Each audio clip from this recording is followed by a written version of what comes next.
You are Locked On Rockets Postcast, part of Locked On Sports Houston on the Locked On Podcast Network. Your team every day.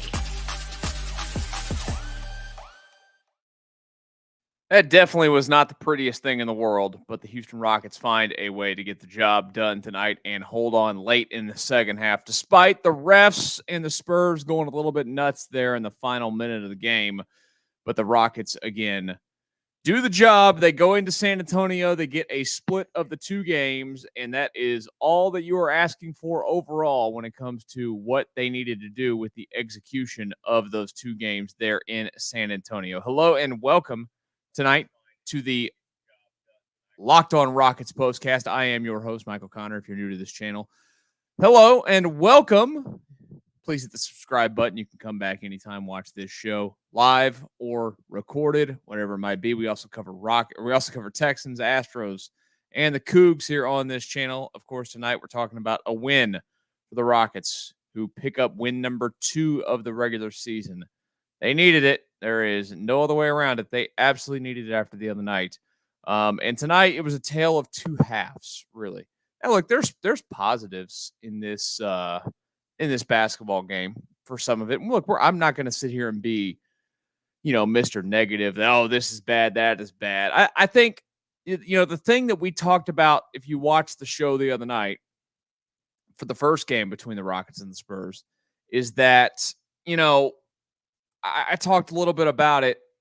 The Rockets' lack of playmaking and go-to player late in games is going to be an issue. Now, tonight, credit to Fred VanVleet. Stepped up and nailed a huge three there to push that lead back out and basically ice the basketball game. I mean, you absolutely needed somebody to do something because they were struggling finding that.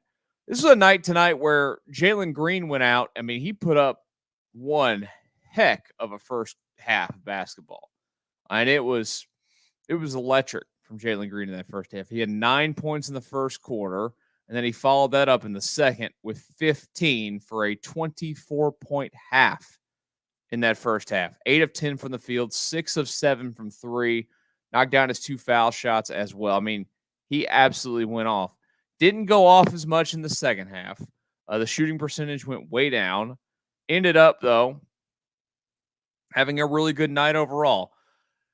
You would like it to be consistent throughout the entire basketball game, and you would like it to be a thing where, he's the guy that gets the basketball in those last couple of minutes, and he knocks down that shot when the Rockets need somebody to knock down that shot. Now, look, am I being picky? Sure, I am. But I think that we see, all of us, and it comes with an interesting caveat of everything, is that they are still lacking somebody to drive the offense. And I don't know if anybody read it out there. I guess we can talk about it briefly here real quick. The ESPN story from a couple of days ago where they talked about the Rockets extensions and what everybody thinks. I mean, they're still star chasing. They still want to do things, but it sounds like they're going to be pretty dead set on staying where they're at right now in this season and not really changing anything, and then probably using Jaylen Green's salary to trade him after the year. It's kind of how they signed that deal, thinking, okay, we can trade this. This will be easy. That's for a different day. We got a whole season ahead of us. I just, me thinking out loud for what this season is going to be, and I think we're going to go through it. Now, look, things will change. If this team goes out and continues to play good basketball and they push and they're looking like they can make a run into the playoffs and do a little bit of damage or something, just be there. Just be in the playoffs in general. It's been a long time now since the Rockets have been a playoff basketball team. I don't know about you guys. I miss playoff basketball in this city. I love playoff basketball. I love basketball in general. But maybe if they get to that point, they go, okay, we got to go add something to help this team for now. But again, all this is a roundabout way of saying, I think one of the things that you see in this basketball game late tonight is that, there's still something that is lacking there when it comes to that punch on the offensive side of the basketball in those key clutch type of moments. And not to say that guys can't continue to step up and do whatever it might be to get there, because they can. They absolutely can. The question is just going to be is who's going to do it for this team consistently. That is the biggest question with it. And tonight, for a lot of the game, it was Jaylen Green. And that's an encouraging thing. That's 2 consecutive games. Look, you don't have to be the biggest Jaylen Green fan in the world. It's 2 consecutive games now where he's played a lot better basketball, right? That matters. Piecing it together. Seeing what we saw at the end of last season for him matters. You know? That happens all the time, then, hey, you know, we're talking about something pretty good here that they can go ahead and deal with and play and, you know, put up a competitive season. But it's going to take those leaps, and it's going to take some guys in other spots stepping up and putting together the big shots when they need to get the big shots. And again, Fred VanVleet tonight was that guy late, knocking down that 3 to push that lead out and end this thing, basically. And, man, they needed that in the worst way. They absolutely needed that in the worst way tonight. And good for him to go out there and do it. And that's a guy, too. Look, I mean, he gets paid a lot. You know, he's a good outside shooter. They need Fred VanVleet to be a good outside shooter on this basketball team. I'm not going to continue to, we're not going to overreact to anything. You know, it's still early in the season. They've played a total of 4 games. And they've, you know, we can't get crazy with anything at this point, right? I think we can all agree to that. Are we going to get mad when something goes wrong? Absolutely. You know, are we going to judge things too far at times? Absolutely. That's part of being a fan. You know, I can only go off what I have right now. Like on this channel specifically, we've done a full Astro season and we've done a chunk of Texans season now. We've done Cougs, but the Cougs are terrible. And we're doing Rockets. And I always have this trend. And it goes with any pre and post game shows I've done in my life, being on the radio for all those years. You know, we always overreact to one thing in the moment, which is completely fine. It's human nature. And it did it during baseball season where they were terrible early and then they figured it out. I'm noticing a trend now when I do Texans games, like they're 6-2 this season, and people are still complaining left and right. They're not good enough. They're 6-2. And I might have concerns. I might have feelings about this basketball team right now through the first 4 games, but here's the facts. 2-2 is acceptable through the first 4 games. Completely fine. Could they be better? Sure, absolutely. But I can live with 2-2. Now it's about piecing it together and finding it a little bit more moving forward. Let's talk about the foul at the end of the game that was called. I'm going to get it off my chest a little bit when it comes to how the NBA is officiated these days because, man, oh, man. And it could have gone the other way, too. It could have been a Rocket committing the foul, and I'd have been ticked off about it as well. Let's talk about that next here on the Locked On Rockets Postcast. Are you looking to get yourself going when it comes to some action on some games? Well, I've got just the place for you. It's FanDuel. Get ready to tackle the NFL action with FanDuel, America's #1 sportsbook. Because right now, new customers can bet $5 and get $150 in bonus bets if you win. The FanDuel Sportsbook app gives you everything you need to place your live bets on the NFL all in one place. So when you get a hunch in the middle of a game, you can check out the latest stats, view live play-by-play, and so much more on the same page where you place your bets. Just visit FanDuel.com to join today. You get started with $150 in bonus bets if you win your first $5 bet. That's FanDuel.com. Never waste a hunch and make every moment more with FanDuel, an official sportsbook partner of the NFL. Locked On Rockets Postcast on a Monday night. Thank you for stopping by and joining me, your host, Michael Connor. If you're new to this channel, please hit the subscribe button. That way you can come back. If you're watching it live, you're watching it later, hit the subscribe button. If you're looking for it on podcast in the audio form, anywhere that you get your podcast, go and search for Locked On Rockets. you will get 2 shows there. You will get all of these shows plus the Locked On Rockets Daily podcast, which is the main holder of that channel that you're finding it on. That's Jackson Gatlin, who seriously does a fantastic job covering your Rockets on a daily basis. Make sure you check out his work with the Locked On Rockets podcast. And then, of course, you can listen to this show as maybe you just want to listen to this show multiple times. You do you. I'm never going to tell you what to do. You do you. And you know what? I appreciate you. So again, check out Jackson with the Locked On Rockets podcast, and then watch this one, listen to this one, whatever it is, over and over and over again. And hopefully we'll continue to talk about good things. All right, let's talk about the foul at the end of the game tonight. All right, so look, the NBA put this in place, these closeout fouls, right? Or, you have to allow the shooter to land safely. And I get it. We've seen injuries in the past. That's all what it's what it's strictly about. It's about protecting a shooter, giving them the ability to come down and not step on a foot and bust a knee or bust an ankle or, whatever it might be.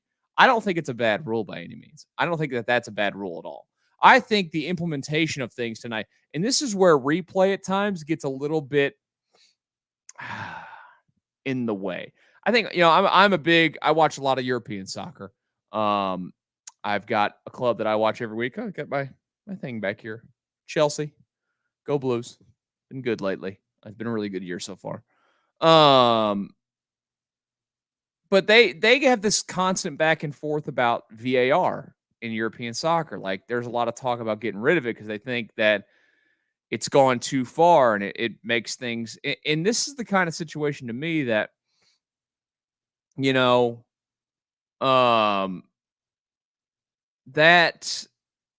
that foul on Tari East and on Chris Paul, they go and they were like, all of a sudden it's a foul. It's going to be a 4-point play. There's a timeout. All of a sudden they're like, we're going to review this for being a flagrant foul. Okay, I am sorry. Your definition, NBA, of a flagrant foul and what it is a joke. This is where the league has gotten way too soft. I mean, just entirely too soft. We've seen a lot of this.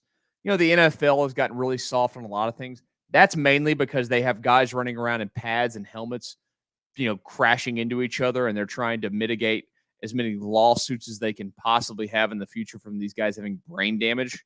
The NBA is not that. I mean, yeah, it's a contact sport that you can absolutely get hurt in and run each other over in. I get that. But come on. That call is not a flagrant foul. There is nothing about that is flagrant. I don't care what your silly little rules look like right now. That was not malicious. There was no intent to hurt the play. Like, just silly. Absolutely silly that in 2024, we are over replaying things at times, and then we are talking ourselves into the most ridiculous things. And this is a league-wide thing. This isn't just this game. This isn't just this one call. Like, this happens all the time. And it is a sad part of the NBA. And again, I love the NBA. I've always loved the NBA. I have watched the Rockets my entire life, every single season. I don't miss games. It's for me my escape from baseball season, where this is a lengthy season, and this is, I always tell my story. For everybody's got their own story for, their playing of sports in their life. Basketball was the sport that was always my go have fun sport. I loved playing basketball. It was just so much fun. And I played it every, you get done with baseball and football seasons, and you got basketball season, and you're going. And I just, and maybe this is old man get off my lawn type of stuff. And I'm willing to put my hand up and admit it. If you want to tell me that I sound like an old man get off my lawn stuff, that's fine. We got to quit being so soft in the NBA, whether it's flopping all over the place or, complaining about everything and then things like that. Like, I don't even think anybody was like barking for it. That foul from Tari to Chris Paul was just, it was not a flagrant foul. I'm sorry, it wasn't. A flagrant foul, 5 years ago would be running down the floor and, excuse me for a second, running down the floor, a guy with an open lane to the basket on a fast break and just walloping him, just whacking him and fouling him. That's a flagrant foul. Going up and putting a hand up. Now, he did turn his body, and I get that. Like, he turned his body, so that's the foul there. But turning your body and then letting him come down and then landing on, that's not a flagrant foul. So I had to get it off my chest. I just had to. It was, and if the Rockets had ended up losing this game tonight, we obviously would have been talking about that play specifically, basically the entire night, because it was a 6-point possession. He hit the three, he knocked down the free throw, they got the ball back, and they scored again. A 6-point possession. That shouldn't be a thing for a guy going up. So, it is what it is. That thing just keeps. They just keep, and maybe it's just sports in general. It's not what it used to be. God, I do sound old when I say that. I just didn't love it. Didn't love the look. Thank goodness, again, it did not factor into the result overall in the basketball game tonight. Because if it did, man, oh man, I'd probably done some yelling tonight on this show. And I don't like to do a lot of yelling anymore. An older me on the radio back in the day, man, I could do some yelling. Those of you that listen to me on the radio, you know that. I could do some yelling. I don't feel like it anymore. I'm a more mature, calm person these days in my mid-30s. So that's not necessarily the case when I'm watching the games. I'll do the yelling out there. I just don't want to come on and do the show and do the yelling. I will absolutely do the yelling at the TV. I did a lot of yelling at the TV yesterday watching the Texans game. I did some yelling tonight during this game, because it looked like for a second this team was going to find a way to screw this thing up and lose this basketball game tonight after having – look, the first half was really, really good. They built a really solid lead. Just in general for the team, first half to second half, they outscored the Spurs in that first half 62-45. Second half, Spurs outscored them 56-44. It was basically a reversal. It's kind of like the other night. The Spurs built a big lead. The Rockets made a mad dash comeback late and tried to win it and didn't. And then tonight, Rockets built a big, nice lead early. Spurs make a mad dash. Rockets also helped them, kind of like Spurs did, and somehow find a way to hold on. One of the stories of the game as well is the fact that, the San Antonio second unit completely outplayed the Rockets second unit tonight. It was good. I'll say this. It was good to see Steven Adams play. He only played, 14 minutes basically tonight, but he was part of the helping. Really the Rockets tonight, I think we'd talk about some of the things that bugged me or whatever. One thing that did bug me too is Fred VanVleet's having to play 41 minutes already. Like, wasn't the plan to get Fred VanVleet off the floor some this year? But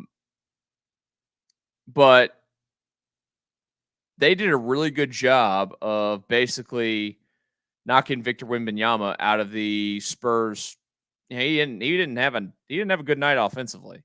He still had a double. He still grabbed 20 freaking rebounds because he's a 7'4" monster. But they did a pretty good job. It felt like game plan wise, probably going from that last game and then coming into this one and changing some things up and knowing that they needed to give him different looks and try different. And having Steven Adams, even if it's 14 minutes out there, is helpful. When he did have his opportunities guarding Wembanyama tonight, I thought he did a really good job of just being physical. That's kind of thing the Rockets lack. They just don't at times play physical basketball. And he can be that enforcer, that thumper down there against a guy like that. Alpe's just not that. And again, that matchup for Alpe just does not work. Tonight, he just had 12 and 12, but he does not play well against Victor at all because he doesn't have the height. Alpi in a perfect world is a power forward height-wise, but he is a center for this team, and his skill set is of a center.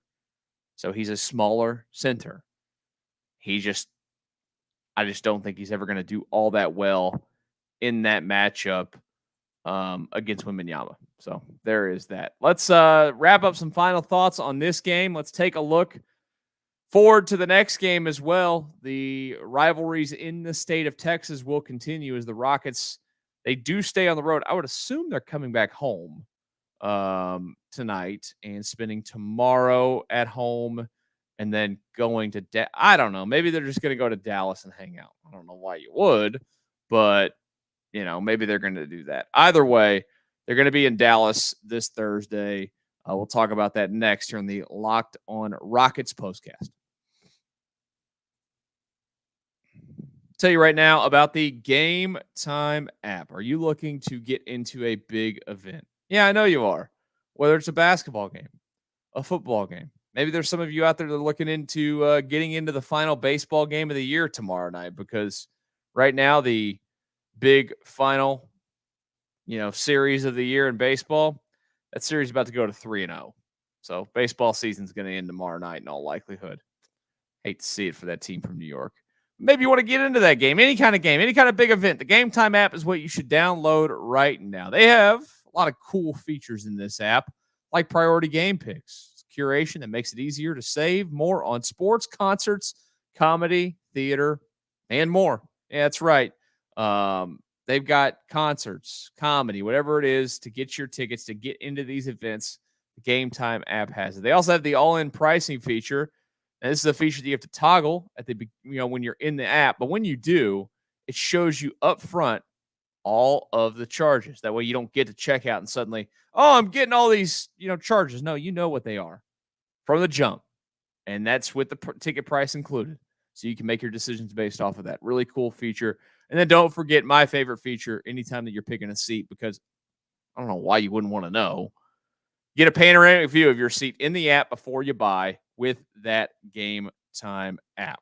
It is fantastic. Take the guesswork out of buying tickets for the Gametime with Gametime picks. Download the Gametime app, create an account, and use code LOCKEDONNBA for $20 off your first purchase. Terms apply. Again, create an account and redeem code LOCKEDONNBA for $20 off.